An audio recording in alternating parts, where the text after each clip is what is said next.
দরবারে কিয়ামতের কঠিন ময়দানে যখন লোকটা হাজির হয়ে যাবে, আল্লাহ বলবেন আদখিলু আবদি আল জান্নাতা বিরহমাতি, আমার বান্দাকে আমার দয়া আমার ভালোবাসা দিয়ে জান্নাতে ঢুকায়া দাও।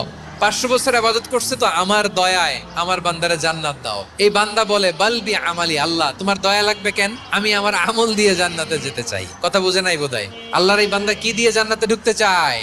আমল দিয়ে। আল্লাহ বলছে আমার দয়ায় আমার বান্দারা জান্নাতে নিয়ে যাও ফেরেশতারা। এ বলে আল্লাহ তোমার দয়া লাগবে কেন, সেজদা তো কম দেই নাই, জিকির করতে করতে 500 বছর শেষ করে দিলাম, আবার তোমার দয়া লাগবে? আমি তো আমার আমলেই জান্নাতে যেতে পারি। আল্লাহ বলবেন তাই, ঠিক আছে, আমি চাইলাম দয়া দিয়ে জান্নাত দিব, তুমি চাইলে আমল দিয়ে ঢুকবা, ঠিক আছে, তোমার আমল আর আমার যে দয়া দুইটার একটু মাপ দেই। তোমার 500 বছরের এবাদত এক পাল্লায় রাখ। আর আল্লাহ বললেন আমি যে দয়া করে এই দুনিয়ার নাজ নেয়ামত বিউটি সৌন্দর্য দেখার জন্য তোমার দুটা চোখ দিয়েছিলাম, দুটা নয় একটা চোখ আরেক পাল্লায় রাখো, রাখা হবে।